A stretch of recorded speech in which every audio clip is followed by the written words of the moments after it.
how dirty my nails are. They're washed. And this has to do with the story as to what's going on here. So, about a month ago, the brakes on my car squeaked. And I had to take, and I was like, oh crap, time to change my brakes, And so I was like, all right, but I kind of forgot because there's a little metal tab on your brake pads. And when that tab hits, it squeaks. So in my mind, I'm like, I got some time. It's just the metal tab hitting. It's warning me soon you're going to need your brake pads fixed. Well, last weekend, I was an hour away from home, and I touched my brakes and it went, which, if squeaking means the metal tab is hitting, then means that there is no brake pad left at all. It's metal on metal. So I was like, crap. So I ordered brake pads online, and then I just kind of toughed it out until it came in the mail. And then I was waiting for a day off work, trying not to drive too much. And when I am driving, I am downshifting to stop and trying to not use the brakes as much as possible. So anyway, so today is the day. I'm going to fix my brakes. And so I go out and I'm like, take my tire off. I go to my parents' house because they really have more tools than me. And what they really had that I needed was a jack. I didn't have a good jack. They have one of those pump jacks. I can just wheel it under there and jack her up. And the only jack I have is the ones that come with the car, basically. So I'm like, I want that jack. It's going to make this job way easier. So I go over there, but what I forget is all my sockets. It's okay. My dad's got a whole tool set, right? And some of you might know where this is going. So I need a 10 millimeter socket. And I pull out this full set of sockets and I'm over there and I'm working. Only I realize that the only socket that's not in this bunch is a 10 millimeter, the exact socket I need. I'm like, frick. So now I'm like, okay. And I'm digging through. And there's thousands of sockets, just miscellaneous sockets. But 99% of them, it feels like, is standard, which is American. So instead of 10 millimeters, I'm basically looking for 3/8. That would be the equivalent in standard. So I'm like, all right, 3/8. I'm finding all kinds of 3/8. And guess what? Even though that's a 10 millimeter, it's not going on because they're not exact. 3/8 is as close as you can get to 10 millimeters. So I got the 3/8 and it's not fitting on the 10 millimeter bolt. I'm like, damn it. So, I tried going up a size, and when you go up a size, it's just way too big. I think it was 7/16, whatever's after 3/8. Anyways, it's way too big. So I mess around with it, and I honestly just try to get pliers, and I start to strip the bolt. And now I'm like, this is a half-hour job. This sucks. So my dad comes home while I'm doing this, and he's like,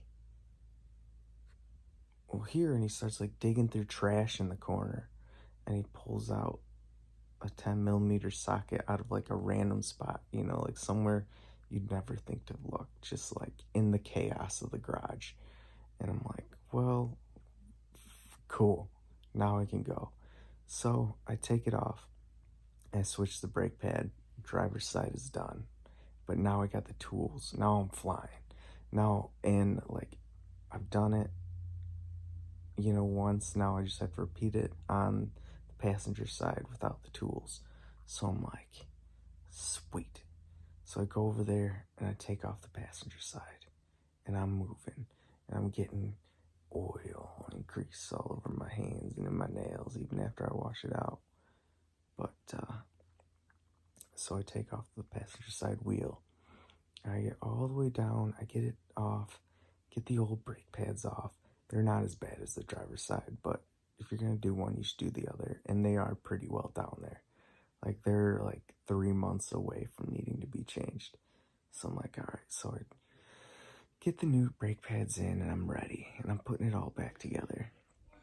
And this bolt that I put in there, it's like spinning and it's not getting tight. And I'm like, just like, like it's tight, but it's not tight.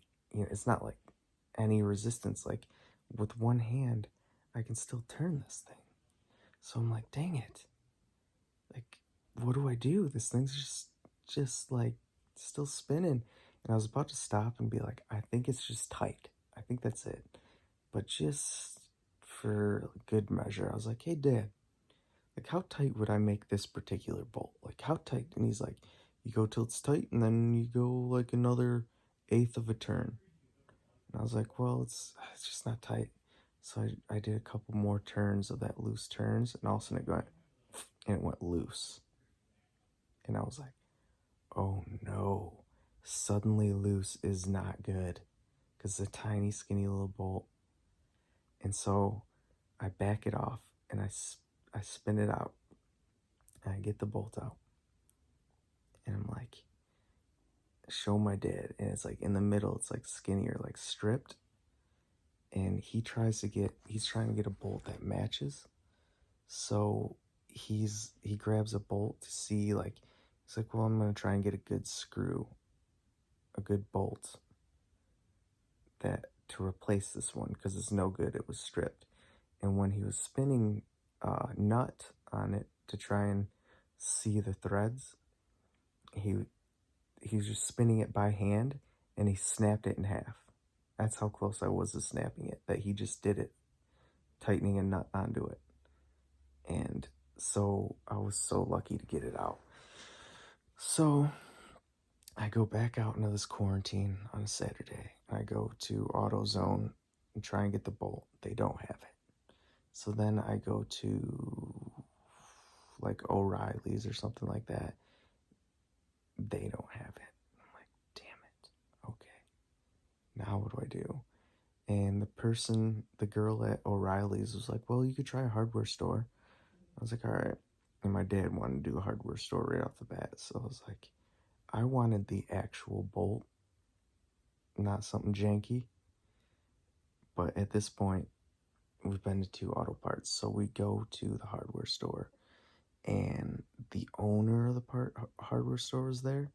And he's like, oh yeah, that's like an eighth degree slant on that bolt. He's like, I got one right here. He's like, about this size. He's like, $1.50. Here's a washer with it. It'd be $1.50 total. Get it, leave, take the new bolt, go in there, and I just spin that one on and it goes right in nice. And then I tighten it, and this time it tightens. See, the other one wasn't tightening. I don't know what was going on. This one tightens. It acts completely normal right from the get-go. And so I put that on, put the tire back on, and I was off to the races. Hit the brakes, car stopped. We're in business. We are in business. It took me 4 hours to do a half-hour job, and that is the Whispersoft way. Goodbye.